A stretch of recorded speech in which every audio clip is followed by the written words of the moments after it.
आज हम धर्मराय पुराना धर्मराय जो है और उस जगह पर आए हैं जहाँ पर मतलब यानी कि ये दोनों दंपति सरदार पूरा नाम क्या लगता है?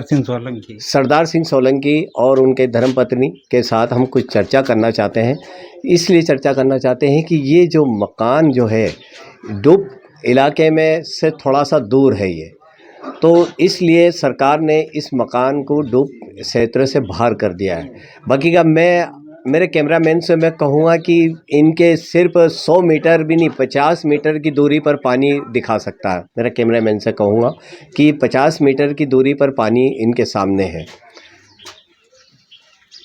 आप देख रहे हो ये पानी इनके मकान के पास हम खड़े हुए हैं और ये पानी दिख रहा है। ये सरदार सरोवर डैम का पानी है और ये सरदार सरोवर डैम का पानी 2 महीने तक के इनके सामने तक के रहेगा और उसके बाद में ये कम होता जाएगा। गुजरात सरकार जब अपनी नहरें चालू करेगी तभी ये पानी कम होगा, जब तक कि इन पानी की समस्या का सामना इनको करना पड़ेगा। और कभी मान ले जाए बरसात होती है तो बैक वाटर इनके मकान को चारों तरफ से घेर लेता है और फिर इनके मकान से इनको उतरने में और जाने में बड़ी तकलीफ़ होती है। फिर भी सरकार से ये कई बार इन्होंने निवेदन करा है कि हमारा डूब प्रभावित इलाके में मकान जब पूरा टापू बन चुका है तो हमें क्यों नहीं मुआवजा दिया जा रहा है। बाकी का सरकार को अभी तक के इस मामले में जूं नहीं रेंजी है। फिर भी आज हम कुछ इनके मुँह से ही सुनना चाहते हैं। क्या नाम है भाभी आपका? मुन्नी भाई, क्या तकलीफ है? आखिर कोई मकान हमारा का मुआवजा क्यों नहीं मकान मिला? का मुआवजा मिला नहीं। बच्चे लोग जाते स्कूल सुसारी जाते, बोर्ड में जाते, बोर्ड में आते, रात में 8-8 बजे घर आते। जाने आने का रास्ता तो है नहीं है। आने का रास्ता नहीं है तो क्या बोट से जाते हैं? बोर्ड से जाते। बोर्ड भी अभी बंद हो गए, परेशानी हो गई। हमारे बच्चों की बहुत परेशानी है पढ़ने की, अस्पताल भी जाने की बहुत परेशानी, अस्पताल भी काहे से जाए। टापू नुमा में रहकर ज़्यादा परेशानी हो रही है और अस्पताल और बच्चों की शिक्षा के लिए इनको दूर तक के जाने के लिए अब बोट का इस्तेमाल करना पड़ता है, यानी नाव के रास्ते जाकर वो। फिर भी अब ये बता रहे हैं कि क्या रास्ता बंद हो गया है, नाव बंद हो सर गई? नाव कुछ एक सब महीने तक चली, उसके बाद ही बंद हो गई। अच्छा। फिर बच्चों को छोड़ने जाना पड़ता है, रात का 8-9 बजे बच्चे आते हैं। वो बोट भी कभी आती है कभी लेट ही, कोई सवारी मिलती है तो लेके आते हैं, बच्चे परेशान हो जाते हैं। हाँ सर। ये मुआवजा नहीं मिलने की वजह क्या है? मुआवजा न मिलने की वजह से ये है सर कि मकान डूबने से बाहर बता रहे हैं। अब बता रहे हैं, मैं इसलिए घर नहीं छोड़ रहा हूँ कि रहूँगा कहाँ में। अगर घर ही छोड़ देता हूँ रहूँगा कहाँ पे। रहा सवाल क्या है कि छोटी बड़ी 2-3 दुकान है और 8-10 मकान है सर, जैसे वैसा पेट गुजारा कर रहे हैं।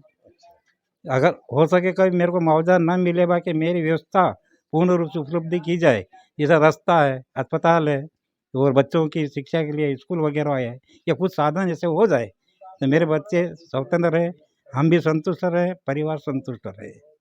जाहिर सी बात है कि अगर ये मकान टापू नुमा में एक ही मकान को मुआवजा नहीं मिला है तो सरकार ने यहाँ की जगह ध्यान देना चाहिए कि सुख सुविधा तो कुछ है नहीं, ना बच्चों के लिए स्कूल है, ना स्वास्थ्य सेवाओं के लिए कोई हॉस्पिटल है और ना कोई ऐसी सुविधा है आने जाने के लिए।